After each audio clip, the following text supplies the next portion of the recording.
السلام عليكم ورحمة الله تعالى وبركاته. السلام عليكم بنات، كي دايرين؟ لاباس عليكم؟ كنتمنى تكونوا بخير وتمتعوا بصحة جيدة ان شاء الله. اليوم حلوة من حلويات العيد بطبيعة الحال. هنا عندي لكم وصفة جديدة، صابلي بالمربى، يعني بدون سوراق بدون عذاب، كيجي على هذا الشكل هذا. خليكم معايا البنات مع المقادير وطريقة التحضير. هنا بالنسبه للمقادير البنات عندي 165 غرام ديال الزبده تكون حراره المطبخ، كاس قله ربع ديال سنيده، وكاس قله ربع ديال زيت المائده، وهنا عندي معلقه صغيره ديال نكهه البرتقال. تقدروا تستعملوا اي نكهه بغيتو، انا كتعجبني ديال البرتقال استعملتها. غادي نخدم هاد المكونات جيدا حتى كتذوب ليا الزبده وكيتجانسوا العناصر. غادي نضيف واحد البيضه حتى هي تكون بحراره المطبخ، ومن بعد غادي نضيف كيس ديال خميره الحلويات بوزن 8 غرام، والدقيق كنضيفوه بشويه بشويه حتى كنحصلوا على عجينه رطبه ولينه. انا الدقيق هنا ما كنغربلوش لان ما نحتاج، لانه نوعيه ممتازه.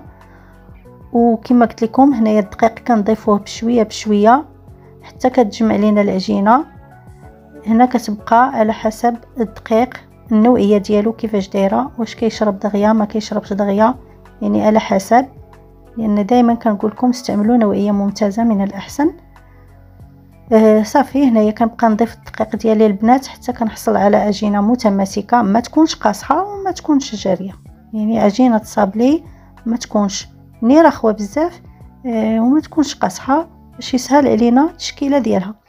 هنا غادي نقطعها الى 4 قطع ونشكل كريات ونوضعها في كيس بلاستيكي ونخليها كترتاح في الثلاجه واحد المده ديال 10 ديال الدقائق، يعني ما حد كنوجد المسائل الاخرين.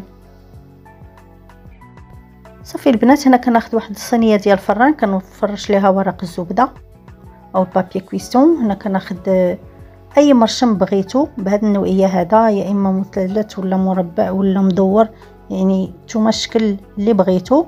كندوزوه بشويه ديال الدقيق وكناخذوه في شويه ديال العجينه بيدينا نوضعوها في هذاك المول وكنضغطوا بالاصبع حتى كنحصلوا على الشكل المرغوب فيه. صافي كما قلت لكم كندوزوه البنات في الدقيق وكنفضوه من هذاك الدقيق، كناخذوا شويه من العجينه صافي وكنوضعوها بهذه الطريقه هذه في هذاك الطابق ديال الحلوى او طابق الصابلي، وكنضغطوا بالاصبع حتى كنقادوا هذاك الوجه ديال الصابلي حتى كيتشكل لينا.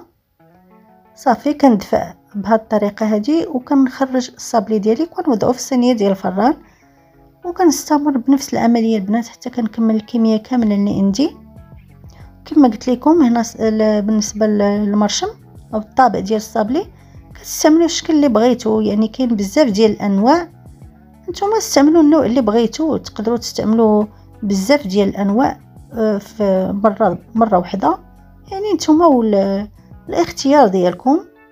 انا استعملت غير هذا النوع هذا. صافي كنبقى على نفس الطريقه البنات حتى كنكمل الكميه اللي عندي ديال الصابلي او ديال العجينه ديال الصابلي.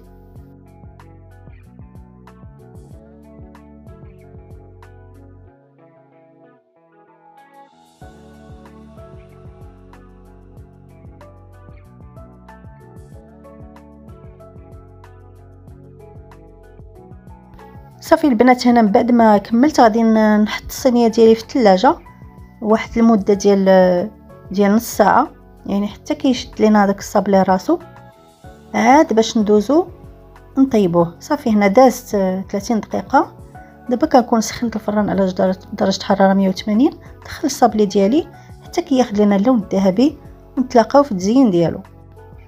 هنايا البنات بالنسبه للتعليقه ديال الصابلي غادي ناخذ واحد 3 معالق كبار ديال مربى المشماش. تقدروا تستعملوا اي مربى بغيتو، مربى الفريز مثلا. كنضيف ليه معلقه صغيره ديال نكهه البرتقال اللي استعملت ايضا في العجينه. صافي نغليه واحد شويه وكنجي وكنعمر هذوك الوسط ديال الصابلي كما كتشوفوا معايا في الفيديو. طريقه سهله جدا.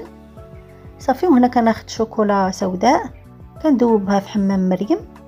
صافي وكنزين بها الوجه ديال الصابلي هكا، كندير خطوط عشوائيه تقدروا تستعملوا الشوكولاط الابيض الا بغيتوا. يعني نتوما واش يعني دائما التزيين كتبقى طريقه التزيين كتبقى اختياريه، يعني كل واحد يستعمل الشوكولا اللي بغا. بغيتي تستعمل شوكولا اسود استعمل شوكولا اسود، بغيتي شوكولا ابيض استعمل شوكولا ابيض، يعني ما كاين حتى مشكل. التزيين كيبقى دائما اختياري. ونتلاقاو في الشكل النهائي. وهذا هو الشكل النهائي ديال الصابلي بالمربى والشكلاط اللي حضرت معكم اليوم. صابلي بدون تورق. انا حضرته على شكل مثلث، نتوما استعملوا اي مرشم كما قلت لكم بغيتو، دائري او مستطيل. نتمنى الفيديو ديال اليوم ينال الاعجاب ديالكم، وتجربوا هذه الوصفه هذه او هذه الحلوه هذه المائده ديال او طاوله العيد. ما تبخلوش عليا باللايكات ديالكم والتعاليق ديالكم جميله، والبارطاج ديال الفيديو مع الاحباب والاصدقاء اللي تعم الفائده، وعبر مواقع التواصل الاجتماعي.